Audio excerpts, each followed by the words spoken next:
5 তারিখে হাসিনা যে কাজটি করেছে সেটা হচ্ছে বাংলাদেশের জুডিশিয়ারি রাষ্ট্রের একটি স্তম্ভতার প্রতি বৃদ্ধাঙ্গুষ্ঠে দিয়েছে এবং সেই কাজটি ভারত সরকার করতে দিয়েছে।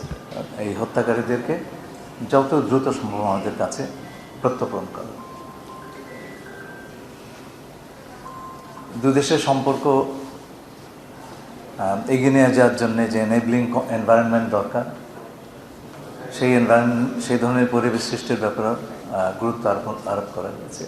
মোটা থেকে এই কোন প্রসঙ্গটি 5 আগস্টে শেখ হাসিনা 5 আগস্টের ব্যাপারে আমাদের যে পজিশন আমরা ক্লিয়ারলি বলে দিয়েছি এবং সেটা গুরুত্বের সঙ্গে অনুধাবন করেছেন ভারতীয় কর্তৃপক্ষ। সেটা আমাকে গতকালকেও তারা জানিয়েছেন, আজকেও তারা প্রধানমন্ত্রীকে সেটা বলেছেন। স্যার দুঃখ প্রকাশ করেছেন, এই ধরনের কিছু কোনো শব্দ উল্লেখ করেছেন, তারা দুঃখিত 5 আগস্ট কাণ্ডে যেটা ঘটেছে, শেখ হাসিনা যেটা ঘটিয়েছেন যেটা হয়েছে। না দেখুন, এখানে দুঃখ প্রকাশের ব্যাপার নয় তো। আপনার একটা জিনিস ভালো করে বুঝতে হবে কী হয়েছে জিনিসটা। একটা রাষ্ট্রের 3টা স্তম্ভ থাকে: নির্বাহী, আইন প্রণয়ন এবং বিচার বিভাগ, এক্সিকিউটিভ, লেজিসলেটিভ অ্যান্ড জুডিশিয়ারি। দণ্ডপ্রাপ্ত হাসিনা, তার জায়গা হচ্ছে জুডিশিয়ারি। বাংলাদেশের একটা কম্পিটেন্ট কোর্ট তার বিচার করেছে, তাকে দণ্ড দিয়েছে। দণ্ডপ্রাপ্ত ব্যক্তির বিষয়ে কী হয়, তাকে কাস্টডিতে নেওয়া হয় এবং তার যদি কিছু বক্তব্য থাকে, আত্মপক্ষ সমর্থনের কিছু থাকে, সেটা আদালতে বলবে। তো 5 তারিখে হাসিনা যে কাজটি করেছে সেটা হচ্ছে বাংলাদেশের জুডিশিয়ারি রাষ্ট্রের একটি স্তম্ভতার প্রতি বৃদ্ধাঙ্গুষ্ঠে দিয়েছে এবং সেই কাজটি ভারত সরকার করতে দিয়েছে। সুতরাং আমরা এই কথাটা আমি গতকালকেও বলেছি যে আমাদের রাষ্ট্রের পুরো কাঠামোর প্রতি আমরা চাই সারা বিশ্বের সকল দেশ শ্রদ্ধাশীল হোক এবং আমরা আশা করব আমাদের এই বিষয়টি ভারত সরকার অনুধাবন করবেন। আমার ধারণা হচ্ছে তাদের সঙ্গে কথা বলে তারা জিনিসটা বুঝতে পেরেছেন এবং আশা করব যে আমাদের রাষ্ট্রের কোনো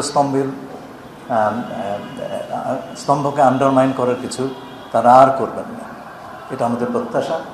এবং আমার তাদের সঙ্গে আমার যা কথা হয়েছে তাতে আমি কিছুটা হলেও আশ্বস্ত যে এই ঘটনার পুনরাবৃত্তি হবে না। সম্পর্ক স্বাভাবিক কবে নাগাদ হবে এবং গঙ্গা চুক্তি নবায়ন আমাদের জন্য একটা বড় মাথা ব্যথা।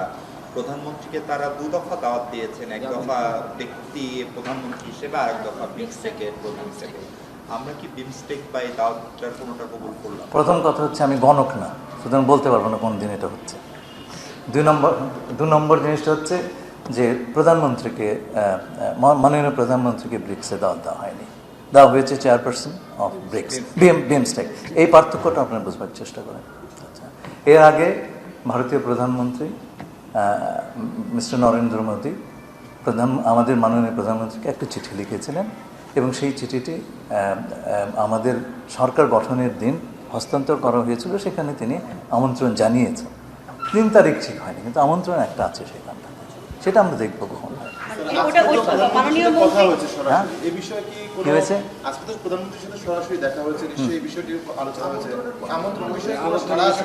না, আমরা এখনো এই বিষয়ে কোনো সিদ্ধান্ত নিই নাই। আমি পরিষ্কার করি, আমি বলছি যে আপনি বলছেন যে বিমস্টেকের চেয়ারম্যান হিসেবে একটা দাওয়াত আর একটা হচ্ছে দ্বিপক্ষীয় সফরের দাওয়াতও রয়েছে। হ্যাঁ আছে, দুটোই বলবো আছে।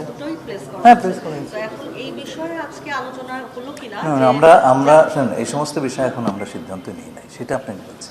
স্যার, আপনি বলছেন যে আপনার মনে হচ্ছে ভারতও অনুধাবন করেছে শেখ হাসিনার বিষয়টা। ওরা আজকে এমন কোনো মেসেজ দিয়েছে যাতে মনে হলো যে ওরা আপনার বার্তা বা আমাদের বার্তা বুঝতে পেরেছে? গতকালকে আমাকে উনি কষ্ট করে বলেছেন, আমার সঙ্গে আলাপ হলো তো, যে উনি বলেছেন যে উনি বিষয়টা বুঝতে পেরেছেন এবং আমরা কোন দৃষ্টিকোণ থেকে বিষয়টা বলেছি, আমাদের প্রেস স্টেটমেন্টে দিয়েছি, সেটা তারা বুঝতে পেরেছে।